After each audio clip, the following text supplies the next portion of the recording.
Hello and welcome to Step Up Nigeria's podcast. Our podcast is an initiative built to create awareness of governance issues that highlight the cost of corruption and its impact on service delivery. Our podcast also seeks to promote values that would help to build a society with people of integrity and provide solutions to service delivery challenges faced by everyday Nigerians. My name is Oluwafermi Adiola and I am the host of this podcast. On our podcast today, we'll be discussing, is corruption an educationally transmitted disease? And to discuss that topic today, we have Step Up Nigeria Executive Director, Onyi Ough, as well as a special guest who I would like to introduce himself at this point, please. Hello, viewers. My name is Emmanuel Ande Ivorgba. I live in Jos, Plateau State, Nigeria, and I worked as an educationalist and a peace builder. Okay, so thank you very much for joining us and thank you for your time. Sir, at the International Anti-Corruption Conference in 2018, on a panel moderated by our Executive Director, Onyi Ough, you were quoted for saying corruption is an educationally transmitted disease. So can you tell us a bit more about what you meant by that statement? I always try to look at this in terms of two big concepts, what we call self-reliance and interdependence. We live in an age of global interdependence. Unfortunately, if we look at what is happening in our schools, at least I've been a school teacher for over 20 years now, so I have some understanding of what is going on in our schools. The idea of self-reliance itself is no longer sustainable. But we are teaching and supporting our students in primary schools, in secondary schools, and in universities across the country to become self-reliant. In the true sense of the word, no individual is self-reliant. No nation is also self-reliant. In fact, by our very nature as human beings, we are interdependent. We are what His Holiness the Dalai Lama said, we are dependently originated. So we depend on each other from whatever means. So what needs to be done, especially in our society today, considering the kind of challenges that confront us today, we need to begin to nurture that idea of interdependence, because we live in the world that needs human beings to relate with one another. I need you, you need me, just like the concept of Ubuntu says. But if we consistently teach our children to be self-reliant, then that is the beginning of the problem. If we look at it in terms of even the national policy on education and the way it is being implemented in our schools in terms of the kind of curriculums that we have, it is very, very unfortunate. The emphasis all this while has been on the cognitive ability development. So we are giving students facts, and we push these facts into their heads, and we expect them to give everything back to us so that they can pass exams and get certificates. And the idea is that they can graduate, get certificates, get the jobs they want, get all the money they want, marry all the women they want, build all the houses, buy all the cars they want. But what next? So what we are seeing is that we continue to produce young people from our universities who have all these things that seem to provide that sense of self-reliance to them, but they don't have the ability to relate very well with fellow human beings. If we see the behavior of our young people, even the elders in our society today, I hate to condemn or to criticize, but just to give examples of what is happening in our society today, which makes me to really believe that corruption is an educationally transmitted disease. We have, even at the level of leadership, many of our leaders today, some of them are professors, some of them have 3, 4, 5 PhDs. But individuals like that who do not have the fear that money, for example, that should be dedicated to building roads that will minimize the number of road accidents, money that should be used to build hospitals so that our mothers, our wives and daughters do not die because of childbearing, money that should be used to build good schools so that young people can have access to quality education. This money is taken and then cornered into private pockets. And these people do not have the conscience to worry about that. So you know that there's a problem. It is because while they were going through education in the various schools they attended, they were not exposed to what I call affective education. That is the education of the heart. The focus was just on a cognitive ability, while ignoring actually what is education, and that is the affective domain. If they were properly nurtured in that area, that sense of fear that public funds can never be diverted for personal use. But because that was ignored, so for me, what we even call education is not education itself. I have always described that as literacy, not education. Because an educated man is the person whose heart has been properly nurtured. That is why you talk about ethics, you talk about values. In fact, anything good comes from the heart, not from the mind. The mind is like a wide elephant. And no matter how you train that mind with all the stuff and the letters that you put there, if the heart is not properly nurtured to subject that mind to control, you will see human beings misbehaving. So most of us that we see in our society today, we have our minds well nurtured, but the heart is left empty. And in the heart, that is where education lies. So for me, that is the beginning of corruption. We lie to ourselves in schools. We lie to the children that we are giving them education, whereas we are actually giving them literacy. Literacy is good. Developing the mind is good. We need human beings that are well developed in their minds. But the truth of the matter, we have seen in practice that if the mind is highly developed, but the heart is not also developed to the level where it can subject. Subjection here, I'm using it in a very good sense. In terms, if the heart is not properly developed in a way that it can put the mind under check, just like we talk in government, checks and balances, the mind needs to be checked by the heart. And if the heart is, for the heart to be able to check the mind, the heart must be properly nurtured. I think this is where we are missing it completely in our school system, in our educational system. And for me, that is really the beginning of corruption. Because essentially, what is corruption? It's an abuse of process. It is not just about stealing money. I think we seem to have limited it too much to that. Corruption is essentially an abuse of process. Whatever, in fact, once the process is wrong, everything else is wrong, because you cannot build anything or nothing. So the process is the beginning of the whole thing. That is just the way I look at it. And it worries me a lot that on daily basis, yearly basis, we see hundreds of thousands of young people coming out of our schools through that kind of system, and then we send them into the society. Some of them will become our leaders tomorrow at different aspects. And I wonder how, what the future of our country is going to be. Thank you very much, sir. What an interesting quote as well. So just to clarify for our listeners, so by your comment, do you believe that Nigeria's current educational model promotes corruption by its silence on the matter in daily teachings? Yes, and I won't say completely yes, because this is a work in progress. We have started something. We really need to build on that. So condemning it outrightly, I think I would be very wrong to do so. There are a lot of good things already happening. So we need to identify what is good and see how we can improve it. And also try to identify what is not working entirely and see how we can jettison it completely and introduce something new. Education itself has two components. That is what we call, for those who are in the educational sector will understand this very clearly. There is what is called the core of education. And then there is what is called the explore of the education. So the core of the education, I think we have it, I would say, somehow very well set up.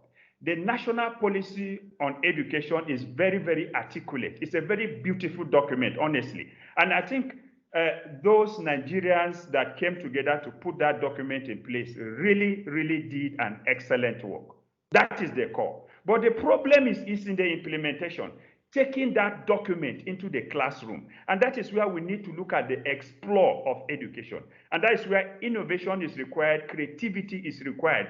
What can we do as citizens, as educators and teachers to look at creative ways of exposing our young people who are called leaders of tomorrow to this beautiful document? And this is where we are having, I won't say we're having it entirely wrong, but this is where we're having some challenges. I don't know if you are getting the point. So, for example, in that document, I mentioned it earlier, we talked about the learning domains. There are 3 basic learning domains, very beautifully articulated in that document. We talk about the cognitive domain, the psychomotor, and the affective domain. But in terms of implementation, what happens actually in the classroom? In fact, for a human being to be fully developed, all these 3 domains must be equally attended to. But what we do in the classroom is to focus on the cognitive ability development. So we have people that have a lot of facts in their brains. You will see a professor of chemistry, physics, whatever it is. There is so much letters into the head. But the truth of the matter is that is not enough. That is knowledge. Knowledge, like the scripture says, without wisdom is useless. Wisdom is a quality of the heart. So if you have so much knowledge, so the knowledge we give these young people, what we are missing, let me be very, very clear, is that we are missing that aspect of training them how to apply that knowledge. That is wisdom. Because if we train them how to apply the knowledge, their heart will take control. I have seen from my little experience, I want to emphasize that I'm not saying the mind is bad. The mind is very, very beautiful. But I have seen from my experience that any good thing comes from the heart. If you are talking about goodness, it's from the heart. If you are talking about love, it's from the heart. Peace is from the heart. Compassion, kindness, these are qualities of the heart. And by this, I'm not referring to the heart that can be dissected by the surgeon's knife. I'm talking about the heart, which is the center of morality and ethics, or ethical behavior.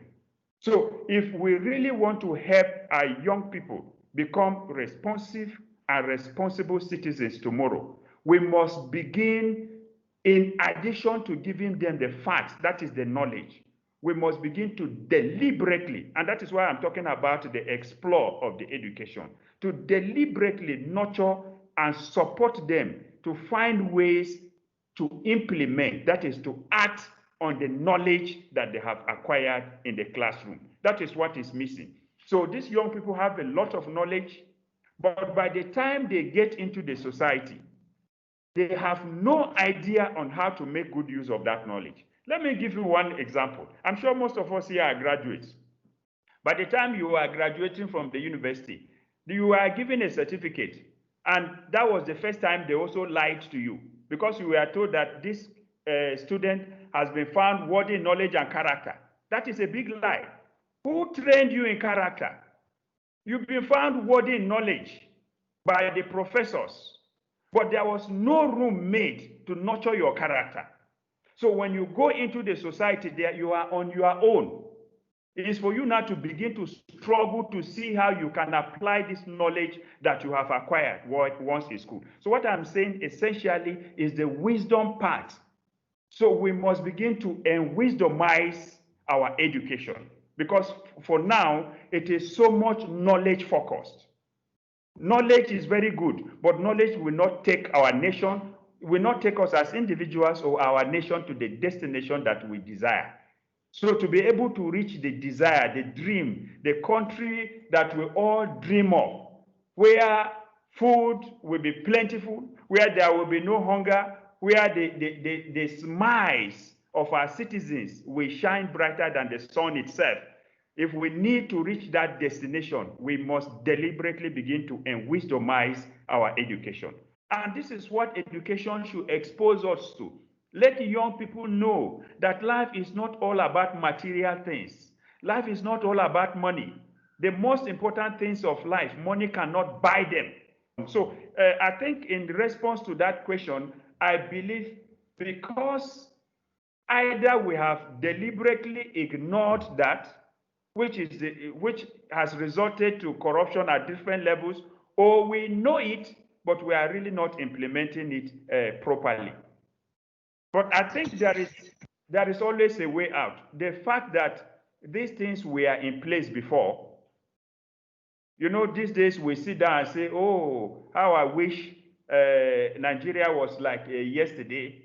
I don't really want to go back to yesterday, but if we are talking about yesterday, it means that there are some good things that happened yesterday, and those things are no longer in place, and we want to see them.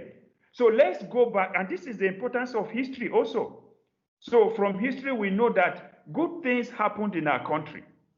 So can we go back into history and then bring out those good things that happened and bring them to the present so that our future will be good? Thank you very much, sir. So, Onyi, I'd like to ask you this question next because of the nature of the work that we do at Step Up Nigeria. What's the place of value-based education in tackling corruption? Thank you very much, Femi, and thank you so much, Emmanuel, for that insightful contribution. I was just reflecting as you were speaking, lots of things, even the thought about history. You know, I think it just got me thinking now, just came into my mind that actually that's the point, because I keep on hearing people saying in those days, you know, if you acquire, you know, wealth or property and you can't justify the source of wealth, you know, people run away from you and all that, and just different, those kind of cultural behavior that existed, you know, and that has gone down the drain. And I think it's good for people to begin to tell those stories as well in the past, you know, and bring back some of those the good parts of our history so that the young ones can actually learn that Nigeria was not always this way. Yeah, so, and this is linked to, so I think just building up on what Emmanuel said, and he put it, and it was quite interesting seeing the way he broke down the different types of education.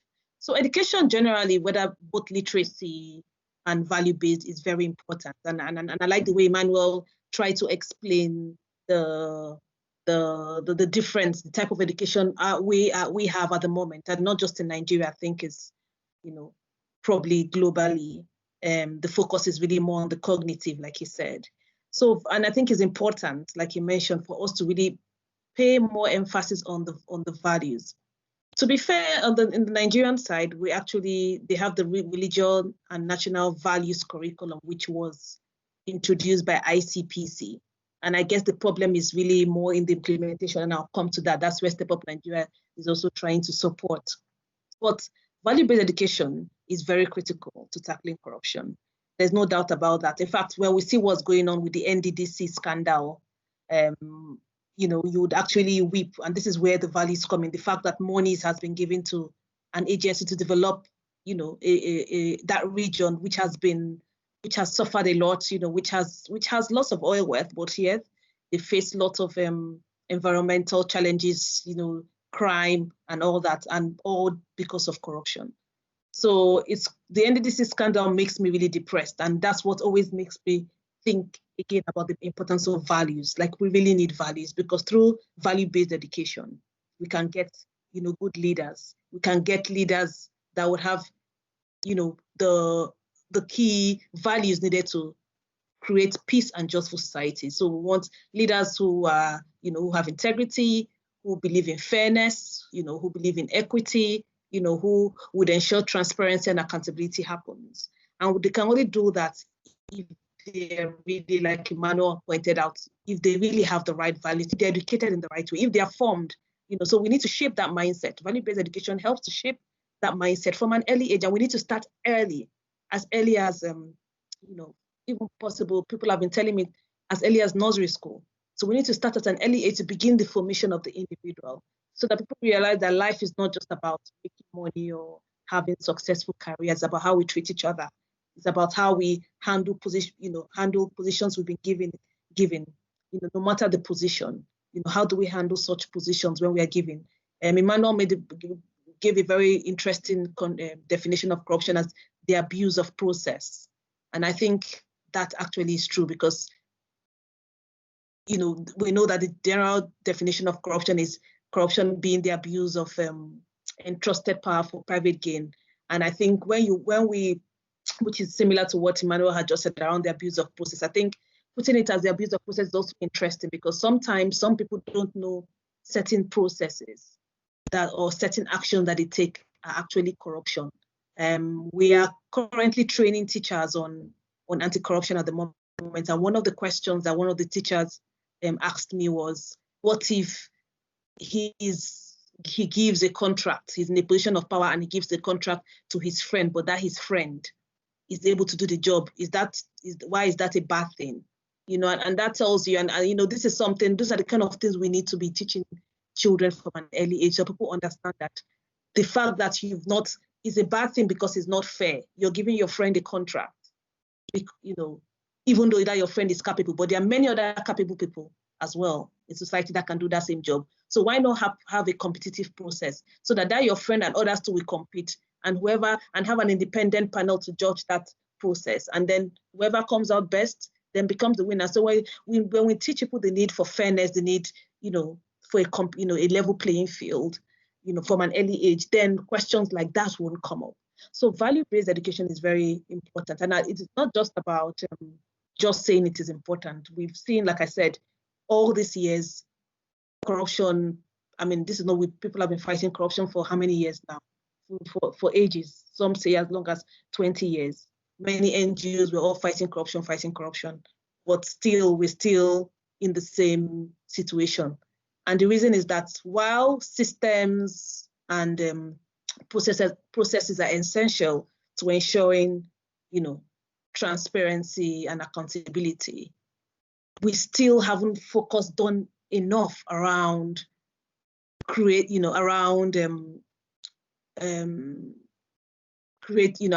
haven't done enough to ensure that people act with integrity. And the reason why that is the problem is because it's the kind of thing you nurture from an early age.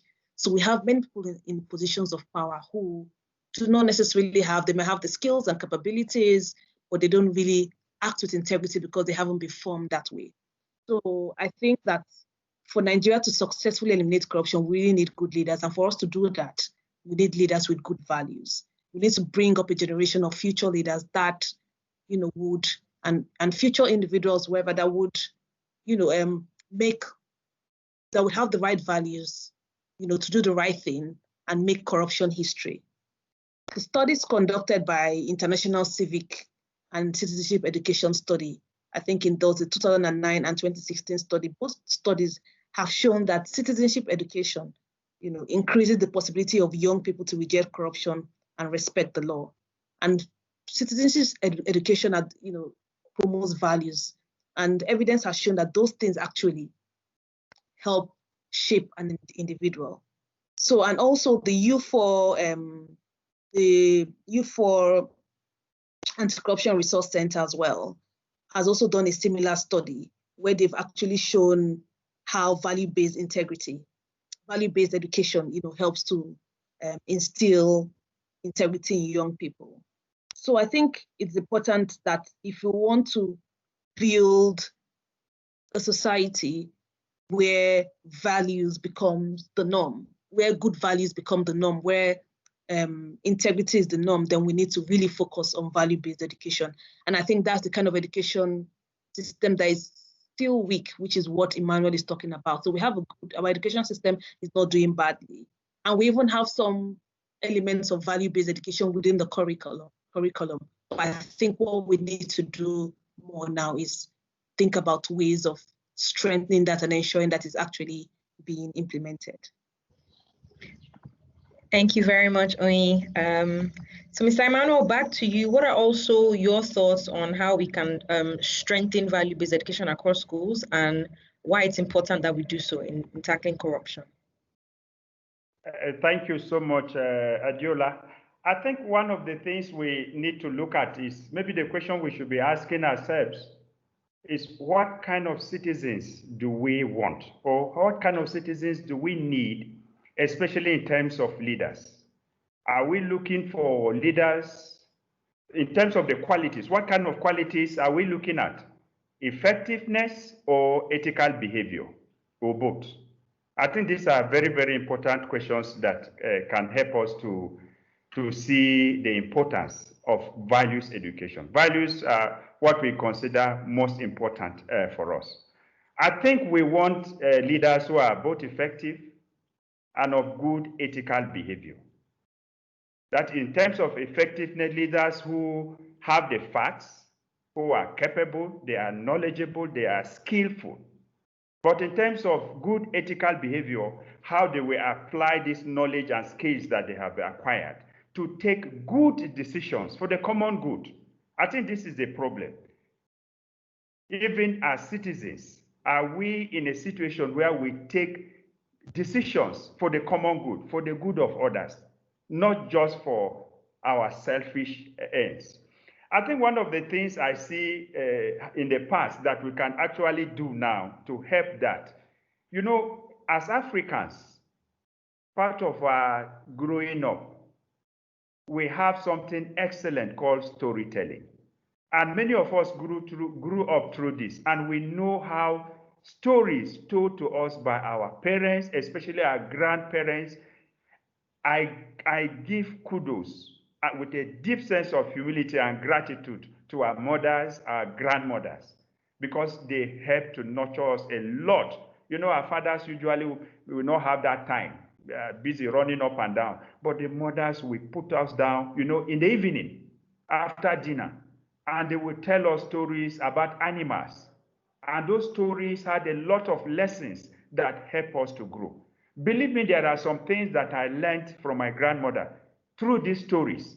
Even as an adult, there are things I can never do now, even if you put a knife to my neck, because I have that consciousness that my grandmother is watching me and she will not like it. So I think this is one of the things we really need to do. The practice of storytelling has to come back because it is part of our educational process. A lot of values were passed on from parents to their children through that. But in order to do that, we have a big problem in the 21st century now, let me put it that way. Unfortunately, our parents are present, yet absent. This is a huge challenge itself. In those days, our parents were present and really present in the real sense of the word. Today, our parents are there, but they are completely absent. So who tells the stories? It's difficult because what is happening now is that the father is out looking for money. The mother is also out looking for money. The children are left on their own with maybe housemates at home. So what the parents cannot teach, imagine a housemaid also that is not properly trained, and you leave your children to this housemaid. What kind of values is the housemaid going to pass on to the children? The example, what I'm pointing out there is that we need parents to be present in the real sense of the word with their children and be able to teach them by doing, give them the opportunity to learn by observing what the children are doing, and also have time to tell them stories about their past and whatever it is. I think it can help a lot. In schools, what we can also do to help deal with this situation, we have a program that we are running on my organization. We call it Values in African Thought Education Program. And the idea is that from time to time, we identify our fathers, elders, mostly people who have lived 60 years and above. It means that these people have lived before Nigeria became an independent nation. So they have seen our past, they are seeing our present, and that gives them a better opportunity to have a clearer understanding of the future, better than the young people of today. So we bring them to school from time to time, and we just ask them, we bring the students together in the hall, and then they just sit down and tell the students stories about yesterday, when they were growing up as 15-year-old, 16-year-old, 20-year-old. So we allow them, we don't choose a topic for them, but we just Tell these young people who are 20 at most or 15, 14, tell them when you were at their age, in those days, the kind of things that you did, the kind of experiences you had, and how those experiences help to shape your life today. Another recommendation I will have is the pedagogy, the method, the way we teach. This teacher-centered method of teaching is also not helping anything. This idea of the teacher knows all and the student don't know anything at all. And this is why there is so much emphasis on the cognitive domain, because the teacher walks into the class, he is Mr. Know-all, and then the children are empty heads with nothing in their brain, and it is for them to just sit down there and receive the stuff that the teacher is giving them, and then they give back. What this happens is that we are, there is a way I always like to coin this. We are not allowing the young people to think for themselves. We are even telling them what to think. So we continue giving them these facts, and we direct them on what to think.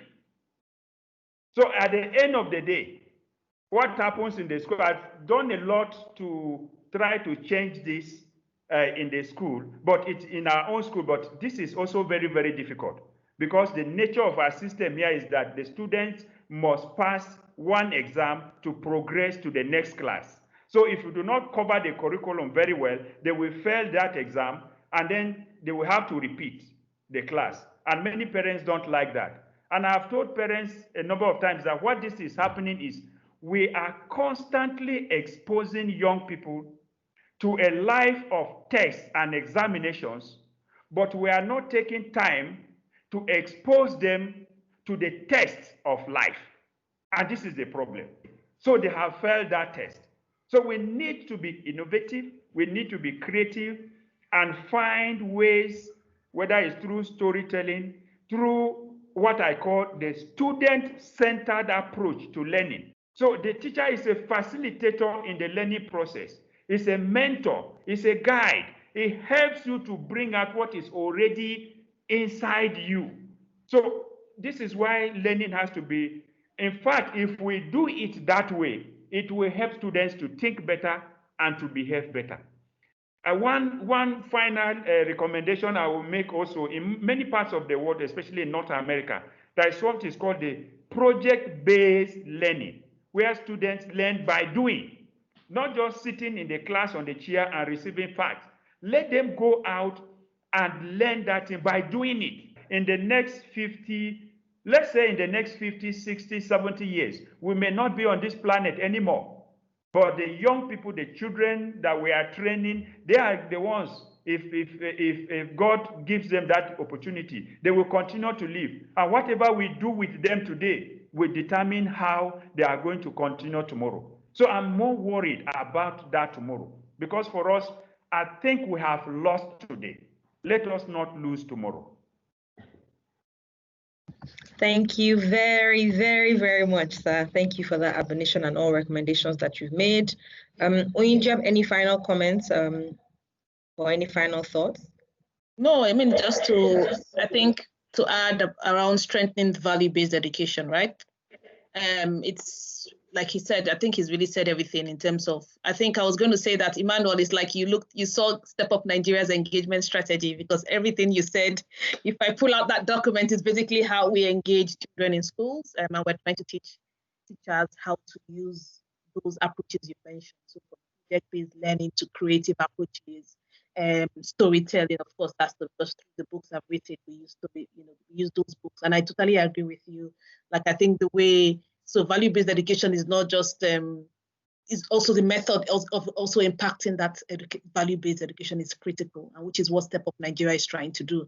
We are trying to do that through everything we've talked about: storytelling, fun approaches. I don't want to go into all this. With so many things we do with the students, and what we're now trying to do to ensure that it's sustainable is to begin to train teachers. So we are currently even conducting a training for teachers. So we have we have a virtual platform where we train teachers on creative approaches that can be used to teach children on anti-corruption education.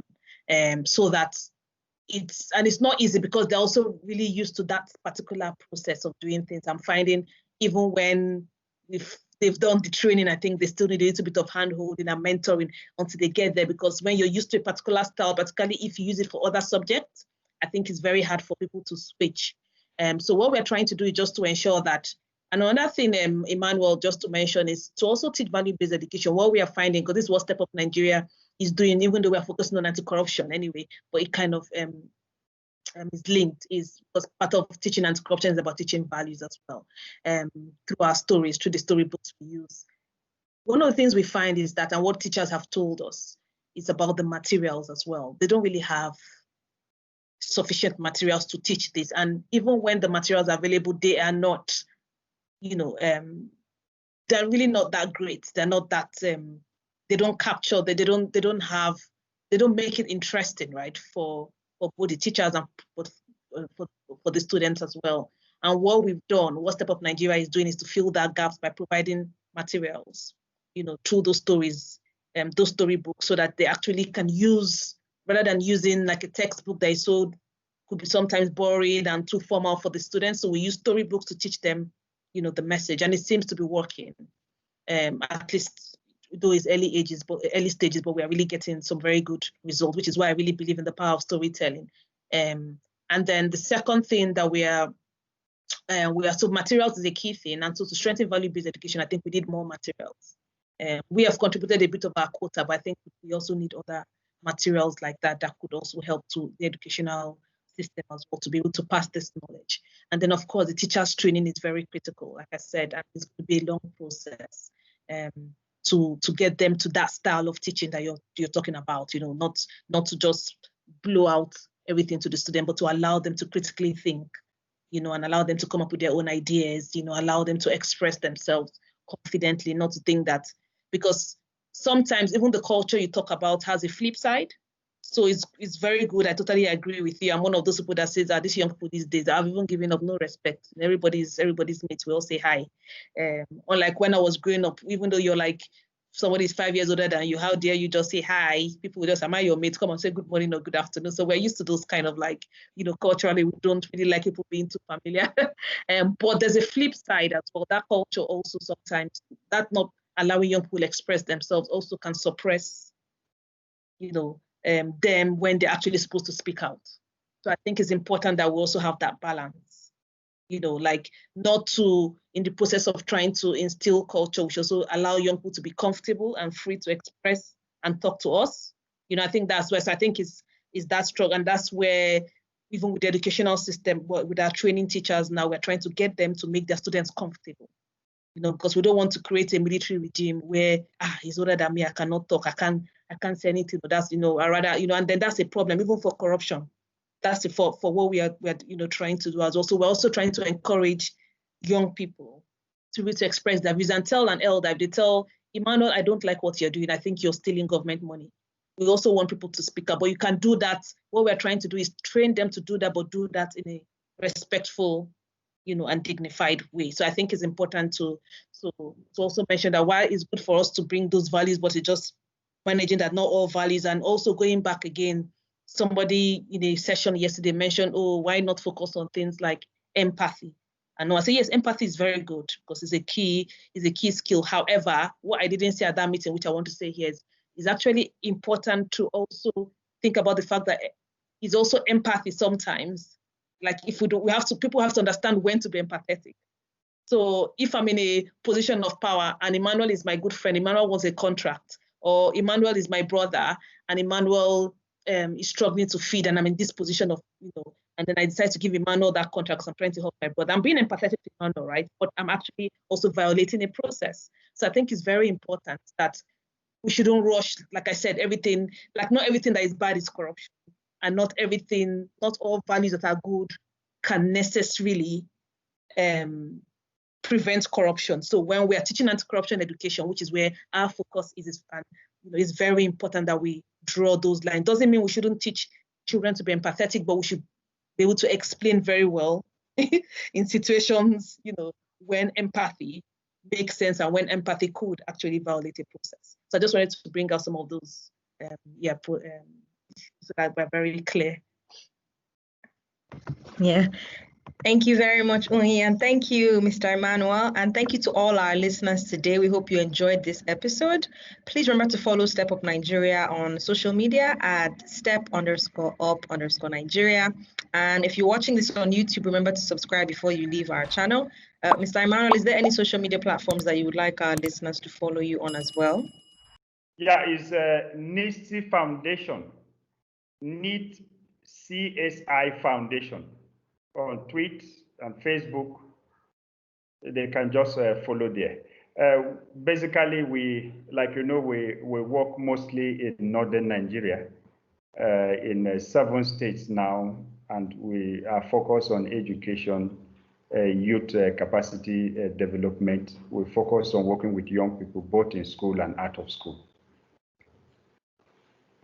Okay, sir. Thank you very much, and thank you very much for your time. Thank you very much, Onyi. I'm so grateful for the privilege to be here. Bye-bye. Thank you.